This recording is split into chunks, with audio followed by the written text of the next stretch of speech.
लोहे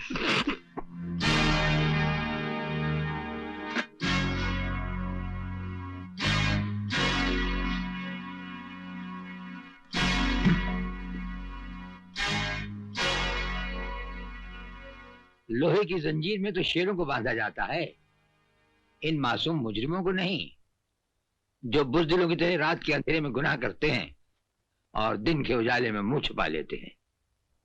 जेलर साहब, ये आपकी आवाज सचमुच ही आपकी बहादुरी की निशानी है या हमारे नाम की दहशत? दहशत?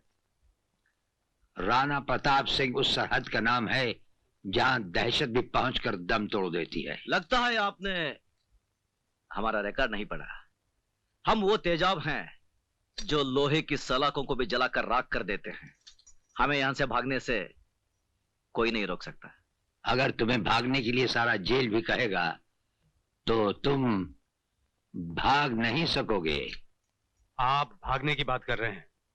अगर आप कहें तो हम अकेले नहीं, पूरी जेल को साथ में लेकर भाग जाएं। यप।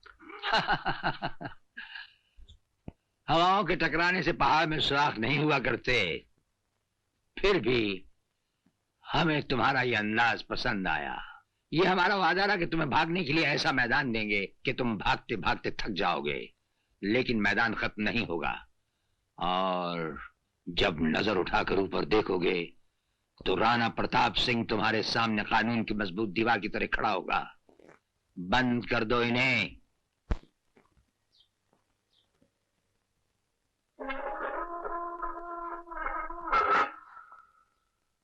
ये लो।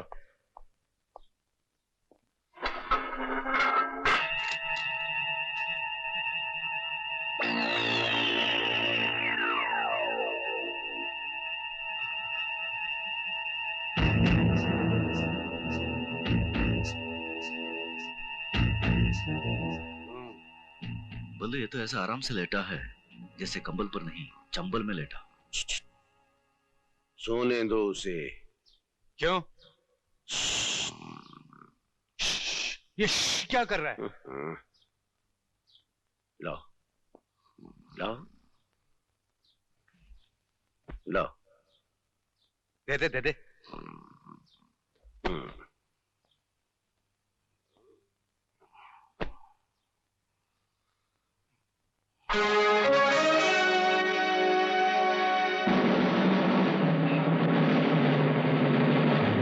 चक्कर क्या है ये? कुछ भी हो यार, अपन को क्या, अपन अपना कंबल लेकर सो जाते हैं। चल।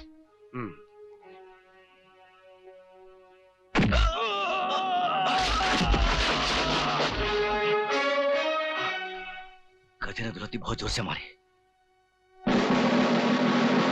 घूरता भी है साला। पल्लू और अन्नू पर लात चलाता है।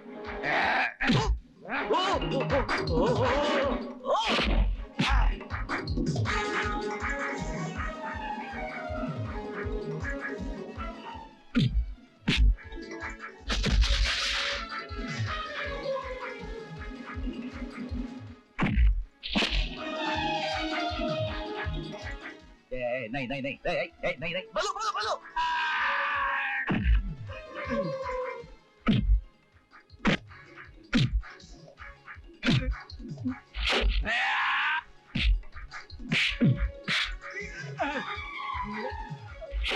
चला जा बल्लू।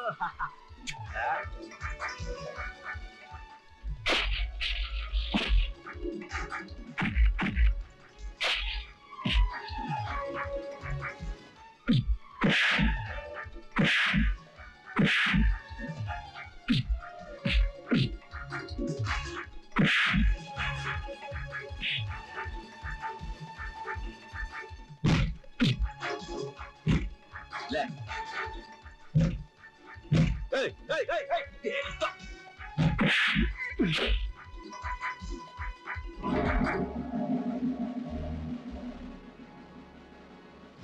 ये राणा प्रताप की जेल है।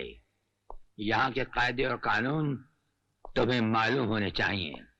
भयानक से भयानक मुजरिम भी यहाँ आकर हमारे कहते ही शराफत की चादर तान कर सो जाता है। जो ऐसा नहीं करता एक दो एक दो एक दो एक दो एक दो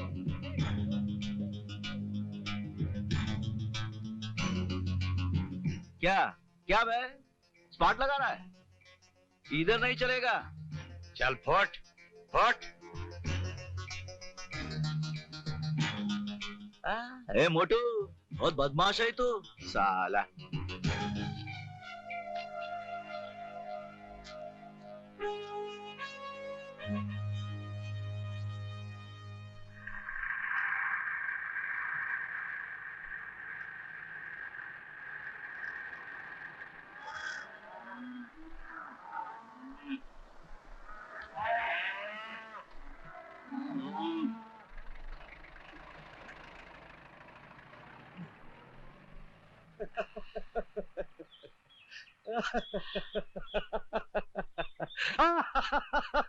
ये बल्लू पागल हो गया क्या?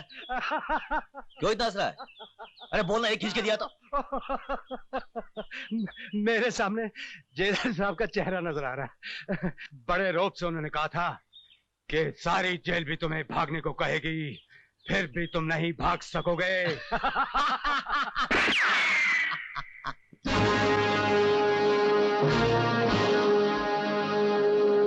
पहचाना हमें? जेलर जेलर राणा प्रताप सिंह, वही तुम्हारा पुराना दोस्त। तुमसे कहा था ना, जान जाओगे में खड़ा पाओगे फर्ज की एक दीवार बनकर। कच्ची रोटी खाते खाते यार फोन कर दो, नहीं सोचा था कच्ची रोटी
क्यों मार रहे हो इसे?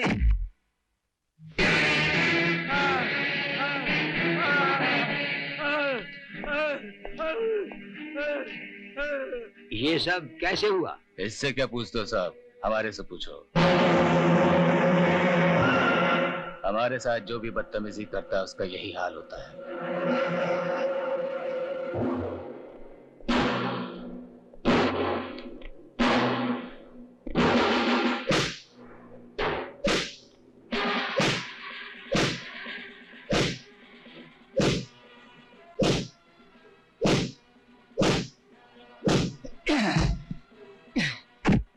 यहां से मैंने तुम्हारा ट्रांसफर नहीं करवा दिया तो मेरा नाम चपट सिंह नहीं।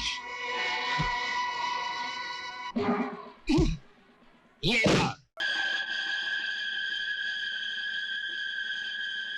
अंकल लड्डू लो।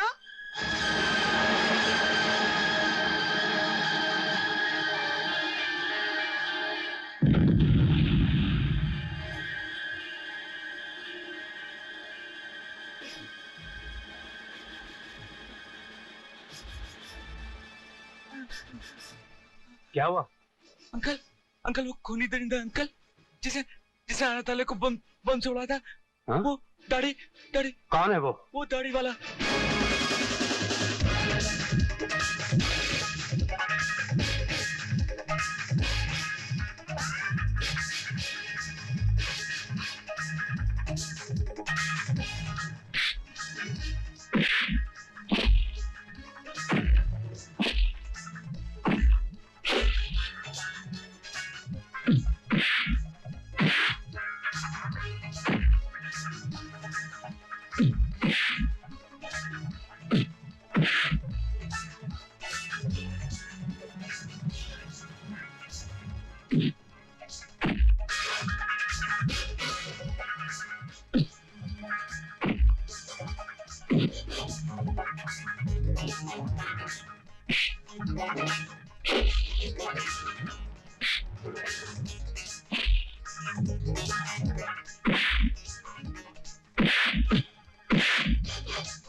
ठहरो, क्या हो रहा है ये?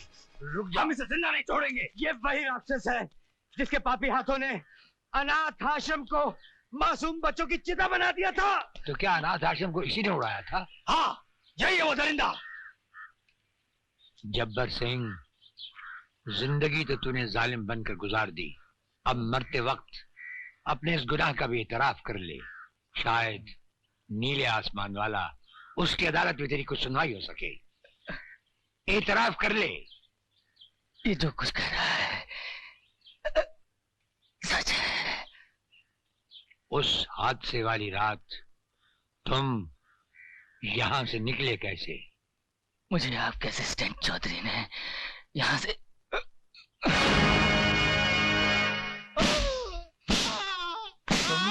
तुमने हमसे विश्वासघात क्यों किया? मैं बेकसूर तुमने हूं। ऐसे क्यों किया? बोलो। अगर बेकसूर हो तो आंखों से आंखें मिलाकर क्यों नहीं कहते? नहीं सर, मैं सच कहता हूँ, मैं बेकसूर हूँ सर। तुम बेकसूर नहीं। क्या ये झूठ है कि जिस कानून की हिफाजत का जिम्मा उठाते हो उसकी रगों में तुमने जहर घोल दिया? क्या ये झूठ है कि तुमने ही जब्बर सिंह जैसे कातिल को जेल से जाने दिया? देखो, अगर तुम अपना जुर्म कबूल कर लो तो शायद तुम्हारे पाप का प्रायश्चित हो जाए, वरना जिन बच्चों का बचपन तुम्हारी वजह से जिंदा जल गया, उनकी सिसकियां और उनकी चीखें तुम्हें जिंदगी भर सताती रहेंगी। मैं पापी हूँ, मुझे माफ कर दीजिए। मैं खूनी हूँ, मैं हत्यारा हूँ। मैं नहीं जानता था कि वो ऐसा करेगा, वरना मैं जब्बर सिंह को जेल से किसी हालत में नहीं छोड़ता। मुझे माफ कर दीजिए साहब, मुझे माफ कर दीजिए। मिनिस्टर साहब ने मुझे ऐसा करने पे मजबूर कर दिया था सर। चौधरी ने राणा प्रताप को मेरे बारे में सब कुछ बता दिया है। उसकी गवाही मेरी बर्बादी बन जाएगी शक्ति सिंह। तुम चिंता मत करो भंडारी। हाँ, चौधरी तुम्हारी बर्बादी के लिए जिंदा ही नहीं रहेगा।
चौधरी, सर, मुझे बेनी प्रसाद के लोगों ने मारा है।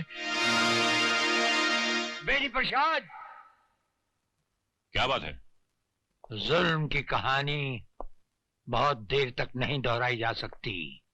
तुम सर से पांव तक बेगुनाहों के खून में डूबे हुए हो। कौन सा खून? अनाथ आश्रम में जल गए हुए मासूम बच्चों का खून, असिस्टेंट जेलर चौधरी का खून। क्या सबूत है इन बातों का? हर हत्यारा समझता है कि उसकी चालाकी सब सबूत मिटा देगी। भूल जाता है कि जब खून टपकता है तो जम जाता है, अपना निशान छोड़ जाता है और फिर चीख चीख कर पुकारता है कि मेरा इंतकाम लो, मेरा इंतकाम लो। इंतकाम की बात बाद में करना जेलर। सबसे पहले अदालत को ठोस सबूत चाहिए, जो तुम्हारे पास है ही नहीं।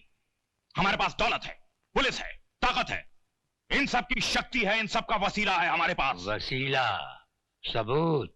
हमारे पास सबूत है। वो सबूत जो तुम्हारी हर ताकत, हर वसीले को मिटाकर तुम्हें अदालत में सबके सामने नंगा करके खड़ा कर देगा। क्या कहा? यही कि जिस असिस्टेंट जेलर के बारे में तुमने समझा था कि मर चुका है, वो मरा नहीं, वो जिंदा है। और कल का दिन चढ़ते ही वो भरी अदालत में जीता जागता पेश होगा। अफसोस तुम पर, सद अफसोस। बड़े शर्म की बात है, एक मामूली आदमी को नहीं मार सके। ऐसा कभी नहीं हो सकता। तिलक धारी की गोली लगे और कोई बच जाए? बच जाए? हाँ, बच गया वो, जिंदा है वो। राणा प्रताप ने उसे किसी अस्पताल में छुपा रखा है।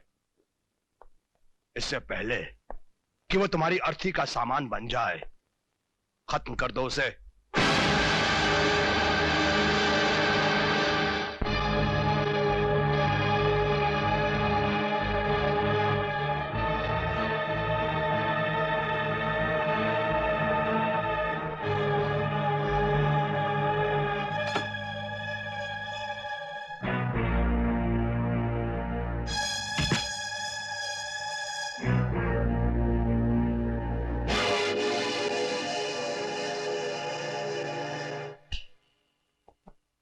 मुर्दे को दोबारा नहीं मारा करते, नहीं तो मुर्दा जाग उठता है लल्लू। देख, आगे मत बढ़ना, चक्कू मार दूंगा। अरे हाथ तो तेरे कांप रहे हैं, तो चक्कू क्या करेगा?